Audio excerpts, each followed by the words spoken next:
शमी के पेड़ के नीचे भगवान शिव अपने अड़भंग स्वरूप में विराजमान होता है। अड़भंग स्वरूप कैसा?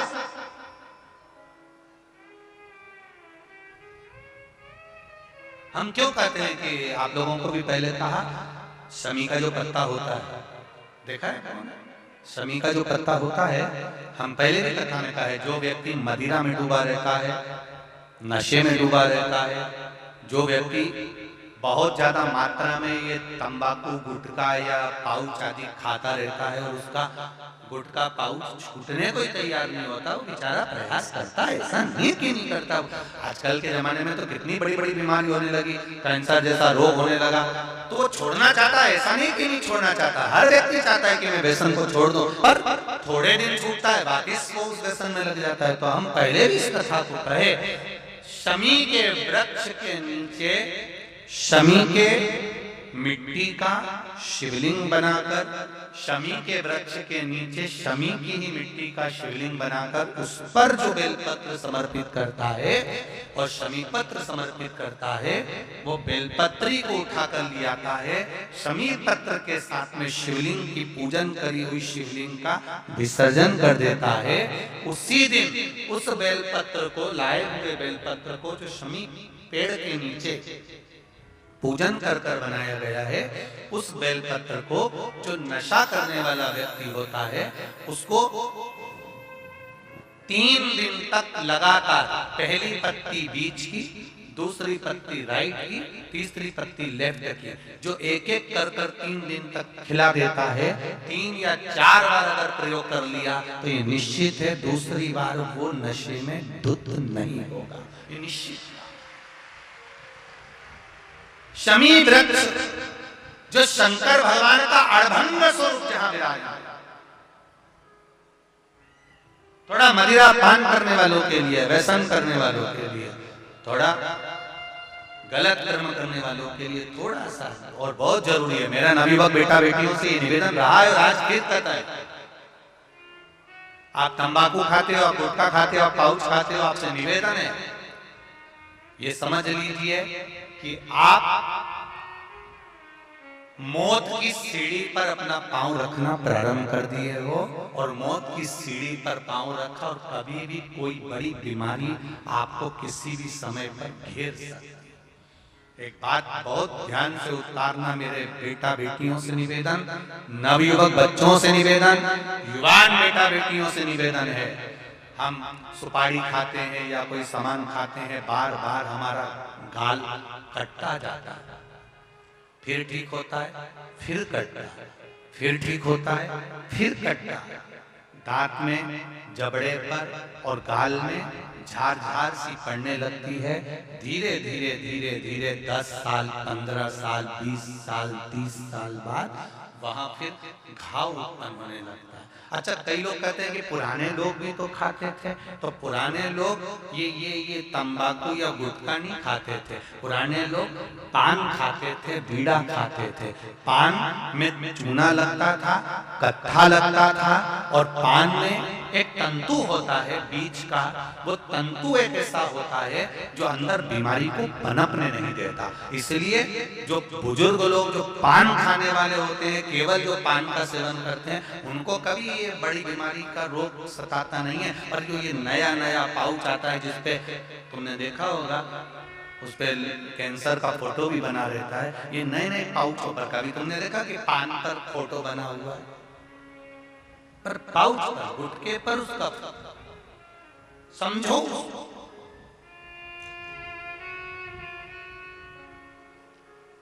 तो कौन से वृक्ष के नीचे पूजन करना है? जम के बोलिए जरा, जम के बोलो जरा, शमी वृक्ष के नीचे। रायपुर वालों को जो कथा मिली है, बड़े ध्यान से सुनना ये कथा, बड़े आनंद के साथ मिली। जितने लोग आस्था चैनल पर सुन रहे हैं, जितने फेसबुक पर सुन रहे हैं, और यहाँ लाखों की संख्या में लोग बैठे होंगे, कई लोग तो अपनी अपनी टीम के ऊपर, छत के ऊपर चढ़ चढ़ के बैठे हैं, कोई ट्रैक्टर पर, कोई गाड़ियों पर, कोई खंभों पर चढ़ चढ़ के बैठे हुए। ध्यान से, बड़े प्रेम से सुनो इस कथा को, बड़े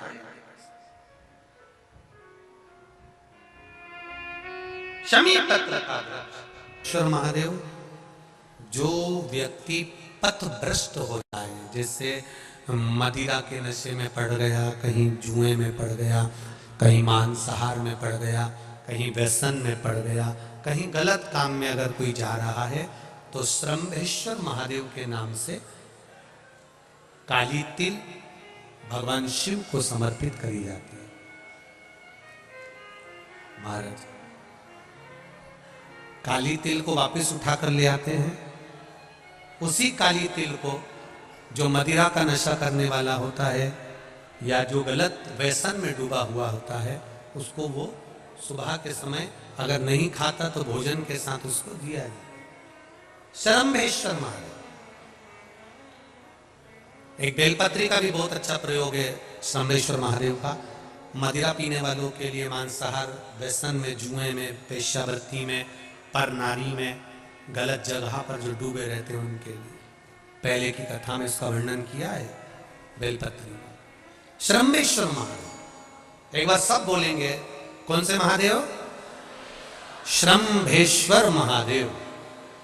फिर जम के बोल लो एक बार, श्रम्भेश्वर महादेव। जब हमारे घर में क्रोध बढ़ता है या कोई गलत कार्य में जाने लगता है, तो श्रम्भेश्वर महादेव का हमें शरणागति लेना चाहिए। श्रम्भेश्वर महादेव का पूजन करना चालू कर देना चाहिए। कई लोग कहते हैं महाराज जी, ये श्रम्भेश्वर महादेव का मंदिर कहाँ मिलेगा, हम कहाँ पूजन करने जाए? कहीं नहीं जाना, तुम्हारे घर के पास में जो शंकर जी का मंदिर है वहीं जाओ, उसी देवालय में, उसी मंदिर में जाओ। श्रम्भेश्वर महादेव के नाम से जल चढ़ाना प्रारंभ करेंगे। वो जल जो गलत संगत में पड़ा हुआ है उसका आचमन कराना प्रारंभ करेंगे। अपने आप उसकी धीरे धीरे बुद्धि सुधरना प्रारंभ हो जाएगी। ऐसा श्रम्भेश्वर महादेव का। कुछ स्थान हमारे यहाँ पर बड़े सुंदर सुंदर स्थान निश्चित किए गए हैं। जैसे कैंसर आदि के मरीज के लिए हम लोग पहले भी कहते हैं कि त्रिजुगी नारायण का जल बड़ा महत्व रखता है। जिसका शरीर या जिसको एक पत्र आया है कि किसी को मिर्गी का झटका आना चालू हो गया था। पत्र ढूंढेंगे तो समय थोड़ा लग जाएगा। जिसने लिखा है उसके स्मरण में होगा। जिसने भी लिखा होगा कि बीमारी के चलते चलते फिर मिर्गी आना चालू हो गई।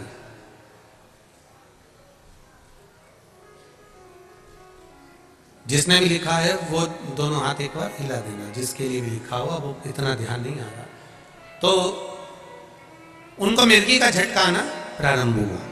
अब मिर्गी का झटका आना प्रारंभ हुआ, कई महीने निकल गए, मिर्गी के झटके बंद नहीं हुए। तब उन्होंने पत्र में लिखा है कि श्रम्भेश्वर महादेव का आपने जो वर्णन करा था 31 बेलपत्र वाला, गुरुजी हमने वो 31 बेलपत्र वाला प्रयोग करना प्रारंभ करा। और उन्होंने पत्र में लिखा है कि मिर्गी के झटके भी बाबा की कृपा से ठीक हो गए हैं, अब कोई झटके उनको आ नहीं। श्रम्भेश्वर महादेव का जो वर्णन है, श्रम्भेश्वर महादेव का जो गुणगान है, ये कोई साधारण नहीं है। शिव महापुराण में भागवत के प्रहलाद चरित्र को लाकर रखा गया है केवल श्रम्भेश्वर महादेव के प्रागट्य के लिए। ऐसा श्रम्भेश्वर महादेव का वो। एक बार फिर आप लोग भूल ना जाओ, उसके लिए एक बार फिर से बोल लो, कौन से महादेव? श्रम्भेश्वर महादेव। ये श्रम्भेश्वर महादेव जैसे कुंदकेश्वर महादेव। कुंदकेश्वर महादेव का क्या काम है? माता पार्वती ने बिरल उत्पल को मारने के लिए जो कुंदुक फेंका था, वो कुंदुक भगवान शंकर के पांव में जाकर गिरा था, तो शिव जी का नाम कुंदकेश्वर हो गया था। जब हमारे यहाँ कोई दवाई नहीं लगती शरीर में, कोई कैंसर जैसा रोग हो गया, किडनी लीवर का रोग हो गया, या बीपी शुगर का रोग हो गया, शुगर लेवल में नहीं आ रही है, तो आप शंकर जी पे से जो बेलपत्र ला रहे हो कुंदकेश्वर महादेव के नाम से लाओ।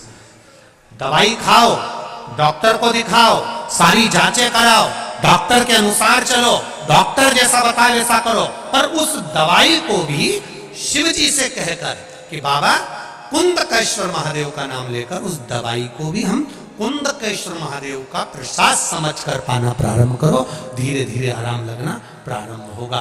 कुंदकेश्वर महादेव रोग मुक्ति के लिए होते हैं और श्रम्भेश्वर महादेव, बोलो बोलो जरा जम के, व्यसन की समाप्ति के लिए। समझना इसको। जो व्यक्ति जिद्दी होता है या गलत व्यसन की ओर जाता है, गलत व्यसन की ओर, एक पत्र है नीचे रखा होगा, अगर वो माता यहाँ बैठी होगी तो खड़ी हो सकती है, जिसका पति बहुत शराब पीता था, इतना कि आते से जूते मारता, चप्पल मारता, गालियां देता, बच्चों को भी नहीं पूछता। अगर वो बैठी हो तो खड़ी हो सकती है, उसका नाम निकालना पड़ेगा, उनको ढूंढना पड़ेगा। इतना मारा ठोकी करता था, इतना गाली देता था। कुंदकेश्वर अर्थात गणेश जी के हाथ में जो कुंदुक होता है, उस कुंदुक, जो गणेश जी के हाथ में कुंदुक होता है, 7 दुर्वा, कितनी दुर्वा लेना है? दुर्वा बोलते हो, दुर्वा बोलते हो, पंजाब में क्या बोलते हैं? दुर्वा ही बोलते हैं ना। तो 7 दुर्वा, उसके पीछे के हिस्से में लाल चंदन लगाना और गणेश जी को कुंदकेश्वर महादेव के नाम से समर्पित करना। जब दुर्वा चढ़े, उस पहले तो आप कुंदकेश्वर महादेव का नाम ले लेना, जब दुर्वा गणेश जी के पास में चढ़े तब चंद्र गणेश का स्मरण कर लेना और अपने दिल की बात बाबा से प्रार्थना कर कर उस दुर्वा को चढ़ाओ। एक दुर्वा उसमें से मांग कर लेकर आओ। जिस दुर्वा को जब मांग कर लेकर आओ तो वो, जो व्यक्ति नशे में धुत रहता है या गलत काम में धुत रहता है, उसको वो दुर्वा सुबह खाली पेट एक दुर्वा उसको खाने को दो। नहीं खाए तो उसको कोई भोजन आदि के साथ में उसको दो। उसका नशा धीरे धीरे धीरे धीरे वो छोड़ देगा और श्रेष्ठ बन जाएगा। कुंदकेश्वर महादेव या कुंदुक का प्रहार, कुंदुक 2-3 जगह पर काम करता है। कुंदुक का अगर आपने कभी स्मरण करा हो कुंदुक का, तो कभी, वैसे तो मेरे को लगता है कि आप लोगों ने गणेश जी के हाथ में कुंदुक देखा होगा। एक शस्त्र होता है जो एस जैसा बना होता है, जो गणेश जी के हाथ में पकड़े होते हैं। दर्शन किया है? तो वो कुंदुक कहलाता है। जो बहुत चिड़चिड़ा हो जाए, बहुत अपशब्द कहना, बहुत ताने देना, बहुत गाली देना, बहुत आड़ा टेढ़ा कहना, जरा जरा सी बात में बिखर जाना, क्रोध आ जाए।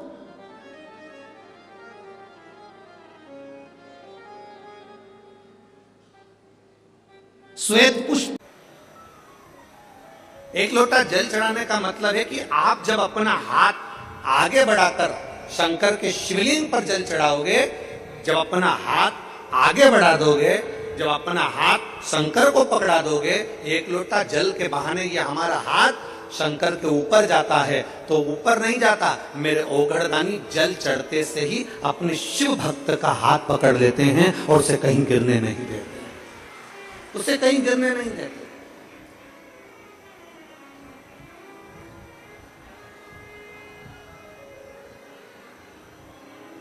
हमारे पास में कई लोग सूचना करते हैं, गुरुजी आप अपनी कथा में वही की वही भजन दोहराते रहते हो, आप अपनी कथा में वही की वही लाइन दोहराते रहते हो, बार बार इतनी कथा सुनी हमने, आपके भजन वही चलते हैं, आपकी लाइनें वही चलती है कथा में, आपके जो भजन की टिप है वो वही की वही चलती है। उसका कारण क्या है? हम पूरे शिव भक्तों से इतना चाहते हैं कि जो शिव महापुराण की कथा में भजन या एक लाइन कीर्तन की बोली जाती है, वो लाइन आप भी गुनगुनाओ। तो कभी शंकर के मंदिर में खड़े होगे तो बाबा के मंदिर में भी आपको वो लाइन का स्मरण होगा कि अंत समय प्रभु, जितने बैठे हो सब गाइए। वचन दिया तो निभाना पड़ेगा, आए ना आए प्रभु कुटुंब कभी, अंत समय प्रभु आना पड़ेगा। हम बार बार उस लाइन को इसलिए गुनगुनाते हैं कि आपकी चित्तवृत्ति में बैठ जाए कि अंत समय में उस भोले को बुलाना, अंत समय में उस परमात्मा को बुलाना, अंत समय में उस शिव को बुलाना। और जब हम ओगड़दानी, त्रिकालदर्शी, कैलाशी, अविनाशी भगवान शंकर को भजेंगे भजेंगे, उसका स्मरण करेंगे, तो वो कैसे ना आए।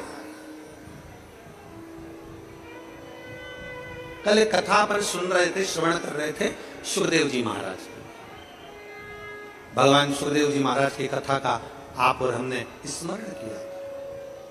जब हम भगवान शंकर की कथा का पवित्र स्मरण कर रहे थे तो उसमें एक प्रसंग में 3 बातें राजा जनक जी ने,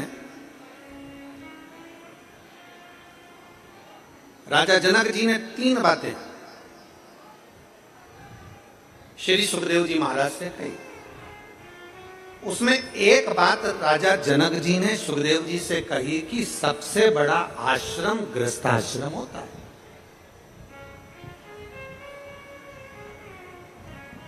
दुनिया का सबसे बड़ा आश्रम गृहस्थाश्रम है। साधु बनना सरल है, सन्यासी बनना सरल है, तपस्वी बनना सरल है, साधक बनना सरल है, उपासक बनना सरल है, पर अपने घर में, अपने परिवार में अपनी पत्नी, अपने पति, अपने बच्चे, अपने भाई, अपने बंधु, अपने सखा, अपने मित्र, अपने दोस्त और अपने अपनों के साथ में घर में रहना बड़ा कठिन है।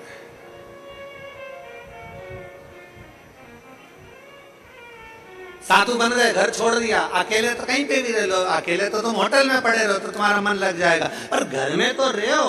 घर में इधर से माता जी कुछ कहे, उधर से पिताजी कुछ कहे, उधर से पत्नी कुछ कहे, उधर से पति कुछ कहे, उधर से भाई कुछ कहे, उधर से बहू कुछ कहे, उधर से रिश्तेदार कुछ कहे, तब घर में रहना बड़ा कठिन हो जाता है।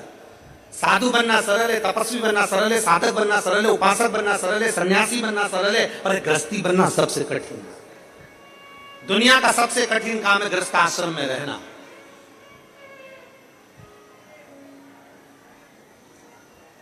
और जितने सन्यासी थे, जितने तपस्वी थे, जितने साधक थे, उन्हें भगवान बहुत बाद में मिला।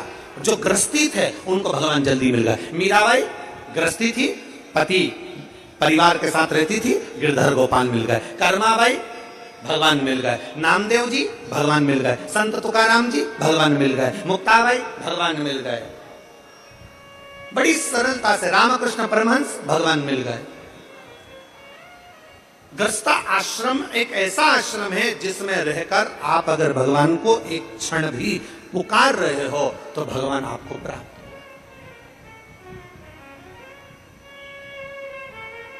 गृहस्थ आश्रम में अगर आपने परमात्मा को पुकारा, एक क्षण भी पुकारा, तो परमात्मा आपको मिल रहा, भगवान आपको मिल रहा। राजा जनक जी ने सुखदेव जी महाराज से कहा कि गृहस्थ आश्रम में पढ़िए, शादी करिए। सुखदेव जी महाराज ने कहा मैं और शादी, विवाह कैसे करूं? मैं शादी कैसे करूं? नहीं, शादी तो करना पड़ेगा, गृहस्थाश्रम में पढ़ना पड़ेगा, तो मैं किससे शादी करूं? सुखदेव जी महाराज ने पूछा राजा जनक जी से, आप मेरे गुरु हो, आप आज्ञा करिए कि मैं विवाह किससे करूं? इतने में राजा जनक जी ने कह दिया, जन्म, मरण और परण।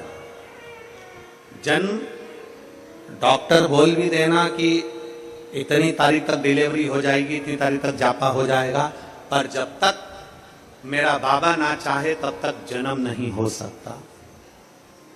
जब तक मेरा बाबा ना चाहे तब तक जन्म नहीं हो सकता। जन्म, मरण, किसी ने हाथ देखकर कह दिया, पत्रिका देखकर कह दिया खूब लंबी उम्र है, खूब जियोगे, 80 साल, 90 साल, 100 साल, खूब लंबी उम्र है। मालूम पड़े अटैक आया, निपट गया, बैंक का खाता बंद, चल समाप्त, चल। अब तो किसी ने, महाराज जी तुमने तो पत्रिका देखकर कहा था कि उम्र बहुत है, तुमने हाथ देखकर कहा था कि उम्र बहुत है, और ये तो अटैक आए और चले गए। और किसी किसी को डॉक्टर ने कह दिया कि इसकी अंतिम सांस चल रही है, इसको घर ले जाओ। उसको घर ले गए, 4 बार गोबर से लीप के नीचे सुला दिया तो भी प्राण नहीं छूटे। वो जैसी की जैसी थी, वो जैसा की जैसा ही था, मरा ही नहीं। जन्म, मरण, और तीसरे नंबर पर है परण। परण मतलब शादी, विवाह। किसके साथ होगा, कब होगा, कैसे होगा, कहां होगा, ये उसने निश्चित कर कर रखा। परण ये उसने निश्चित करा।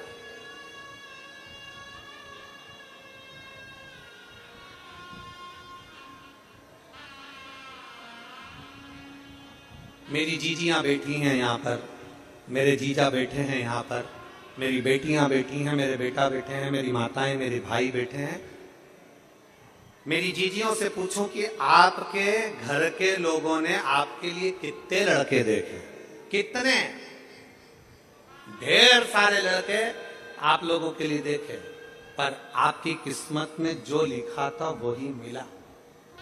और यहां मेरे जितने जीजा बैठे हैं, जितने भाई बैठे हैं, जितने बेटे बैठे हैं, उनसे कहूंगा आपके लिए कितनी लड़की देखी, पर तुम्हारे भाग्य में जो लिखी थी वही तुम्हें प्राप्त हो।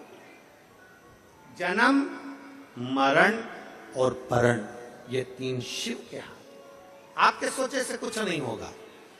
सुखदेव जी महाराज जाइए, आपकी भक्ति का बल जब बढ़ेगा, आपके विश्वास का बल बढ़ेगा, आपकी श्रद्धा का बल बढ़ेगा, जब आप भगवान की अविरल भक्ति में डूबने लगोगे, तब भगवान ने तुम्हारे ललाट में जो स्त्री लिखी होगी वो तुम्हें मिल जाएगी।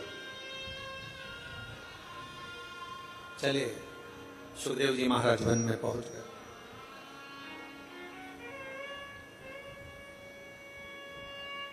एक बड़ी सुंदर कथा